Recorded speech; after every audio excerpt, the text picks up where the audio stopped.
My name is Michael Herskovitz. I am a Holocaust survivor. I was a child, 13-year-old, and they've taken me away with my family. I came back home with no family.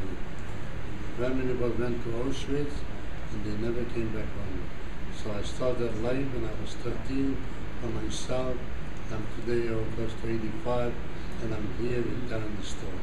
Mike, we appreciate it. I just got to hear an hour and a half of you with no script, no nothing. You went right into the story as if it were yesterday. Tell me how you deal with the pain that you have experienced as a Holocaust survivor, and what keeps you moving to tell that story every day. You know what, I tell the kids, the biggest pain was that the parents didn't come back. Yes, sir. My mother was 48, my father was 50.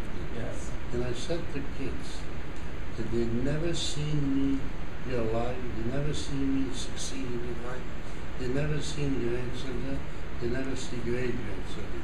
Like I'm telling to kids, grandparents are the most dearest things in the world. You're Bubby and Zadie, right? Yeah. We know parents, we know that comes 90 or 100, they're going to leave you. Yes. But yeah, if you were 8 or 7 or 8-year-old, grandmother left, you remember her rest of your life. That's right. You know the story? Can't do nothing wrong in grandma's home. I can't do nothing right in mom's home. So grandparents, and my parents never called grandparents. That hurts.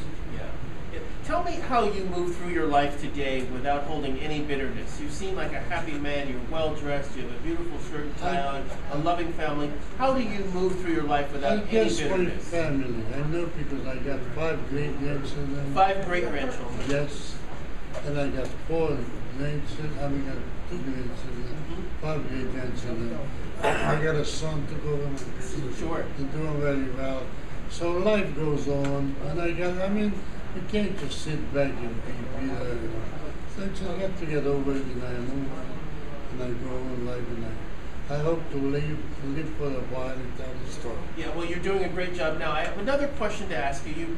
Your experience was transformative, right? I mean, you kind of you went from the ultimate victim status, no humanity, no self-righteousness, no dignity, to a business owner and now a lecturer. I mean, this is an amazing arc. Do you think your life would have been so amazing had it not been from those initial struggles and challenges that you experienced?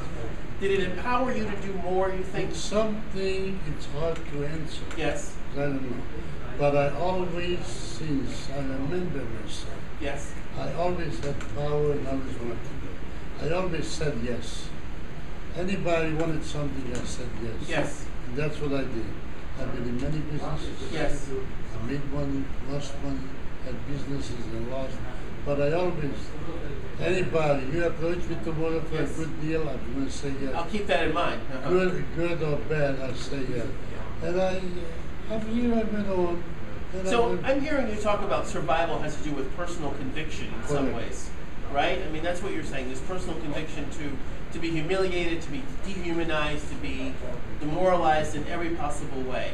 Do you have a tattoo or on your... No, because the last 2 years yes. was the final solution. Yes. Like I said, Hitler took, give an order, just yes. take the Jewish people, put them in the train, yes. take them to the streets and get rid of them. Yes. Because he knew the last 2 years that he really not succeeding the way he would want. That's right. So he would want to get rid of all the Jewish people. Sure. Because the Jewish people was his problem. Yeah. And the Jewish people had developed.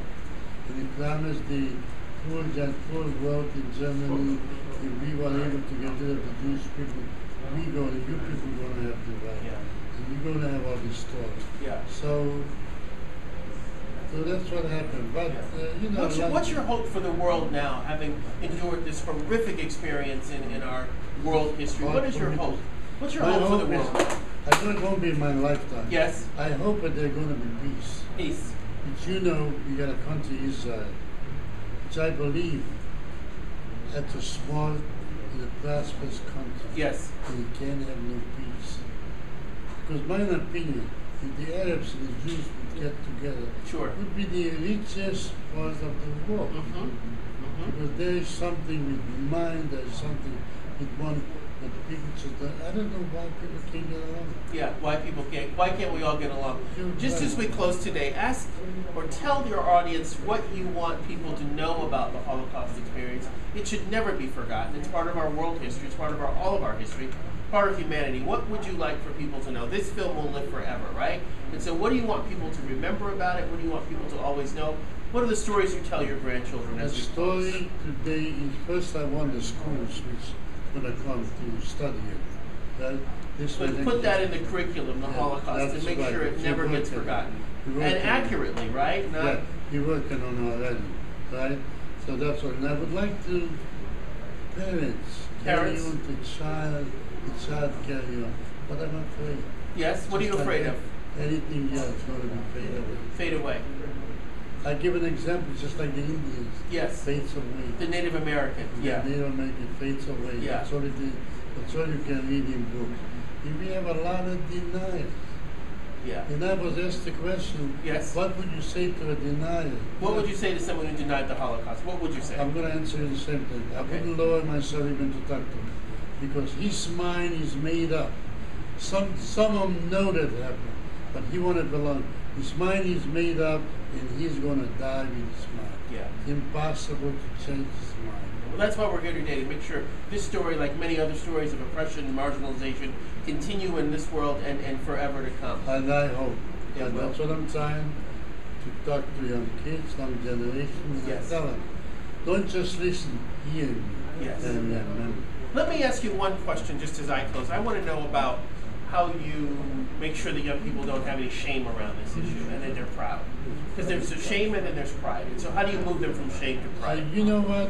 Wherever I speak, most of the time I find they listen. Yes, they do listen. Most of the time They I find listen. they And maybe they're not listening right then and there, but they think about it when they You're go right. home.